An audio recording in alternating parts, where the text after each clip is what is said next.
আরজি কর নিয়ে যারা ধর্মতলায় যে সার্কাস পার্টিটা বসে আছে ওখানে, ওর ব্যানারের পেছনে যতগুলো শব্দ আছে লেখা, ততগুলো লোক মঞ্চে থাকে না। মানুষ এটা বুঝতে পারছেন। 24 ঘন্টার মধ্যে কলকাতা পুলিশ ধরে দিয়েছে।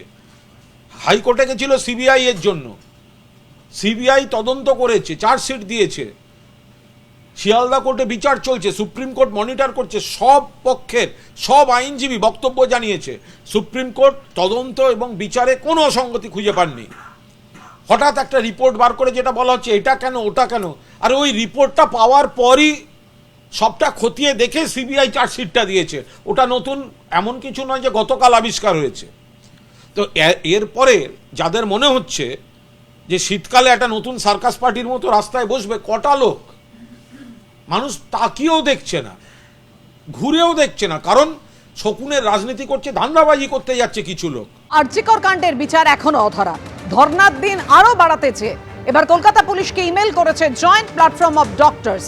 পুলিশ অনুমতি না দেওয়ায় ইতিমধ্যেই হাইকোর্টে যাওয়ার সিদ্ধান্ত নিয়েছে joint platform of doctors. Police জানিয়েছে যে আমাদের 26 তারিখ পর্যন্ত মহামান্য হাইকোর্টের যে অনুমতি আমরা পেয়েছি তার চেয়ে বেশি তাদের পক্ষে দেওয়া সম্ভব নয়, এবং আমরা যেহেতু মনে করি আমাদের দাবিগুলি এখনও মেটেনি, সিবিআই এর কাছে আমাদের কিছু প্রশ্ন আছে, রাজ্য সরকারের কাছে আমাদের কিছু প্রশ্ন আছে, এইগুলো যখন আমাদের মেটেনি, আমাদের এই আন্দোলনটা, এই কর্মসূচি আমাদের চালিয়ে যাওয়ার প্রয়োজন আছে।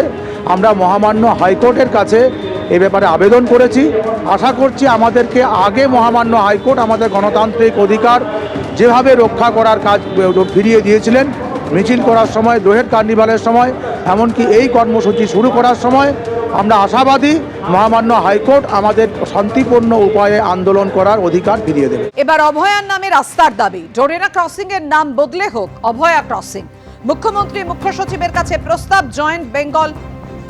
ওয়েস্ট বেঙ্গল ডক্টরস ফোরামে। কলকাতা পুরসভার মেয়রের কাছেও তার আবেদন জানিয়েছেন যে ডোরেনা ক্রসিং এর নাম বদলে হোক অভয়া ক্রসিং। মুখ্যমন্ত্রী মুখ্য সচিবের কাছে প্রস্তাব দিয়েছেন ওয়েস্ট বেঙ্গল ডক্টরস ফোরাম। কথা বলবো, আমাদের সঙ্গে রয়েছেন আমাদের প্রতিনিধি ঝিলম করঞ্জাই। ঝিলম, একদমই ওয়েস্ট বেঙ্গল ডক্টরস ফ্রন্ট ফোরামের পক্ষ থেকে আজকে ইমেল করা হয়েছে মুখ্যমন্ত্রী, মুখ্য সচিব এবং মেয়র।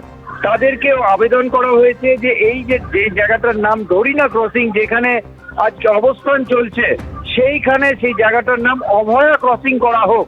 এবং তাদের বক্তব্য যে এই জায়গাটার নাম ডোরিনা ক্রসিং, তার কারণ বহুকাল আগে এখানে একটি বস্ত্র বিপণনী সংস্থা ছিল, তাদের যে গ্লো সাইন ছিল, সেই গ্লো সাইনে মা ডোরিনা বস্ত্রালয় ইত্যাদি এরকম লেখা ছিল, ফলে তার থেকে এই জায়গাটার নাম আজকে সেটার প্রাসঙ্গিকতা তারা সেটা হারিয়েছে।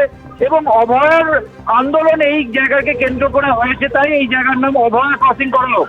এবং তোমাকে জানিয়ে রাখবো, ইতিমধ্যে জুনিয়র ডাক্তার, আন্দোলনকারী ডাক্তার সহ সাধারণ মানুষ তারা গতকাল রাত থেকে নির্দিষ্টভাবে গুগল ম্যাপে এই জায়গাটার নাম অভয়া ক্রসিং করে পরিবর্তন করতে সক্ষম হয়েছেন। তারা একটি নির্দিষ্ট ডিজিটাল নেম চেঞ্জও করে দিয়েছেন বলে তারা দাবি করছেন। ধন্যবাদ ঝিলম।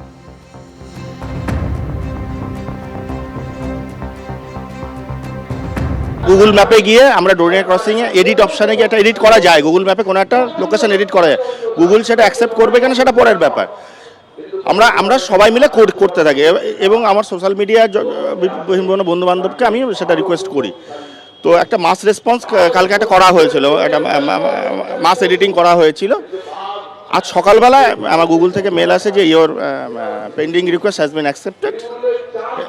তারপর থেকে দেখা যাচ্ছে যেখানে এসএন ব্যানার্জি রোডটা চৌরঙ্গি রোডে এসে মিশেছে, সেই কর্নারে একটা বস্ত্র বিপণী প্রতিষ্ঠান ছিল। সন্ধ্যাবেলা তাদের নিয়ন গ্লো সাইনটা প্রায় 5 মাইল দূর থেকে নাকি দেখা যেত, তখনকার দিনের লোকের সঙ্গে কথা বলে জানা গেছে। আমার মনে হয় না আর ডোরিনা ক্রসিং নামটা রাখার কোনো দরকার আছে। মেয়র এবং মুখ্যমন্ত্রীর পাশাপাশি আমরা চিফ সেক্রেটারিকেও আমরা আমাদের প্রস্তাব লিপি আমরা মেল করে পাঠিয়েছি। এখনও অবধি তাদের কাছ থেকে কোনো রকম আমরা উত্তর পাইনি।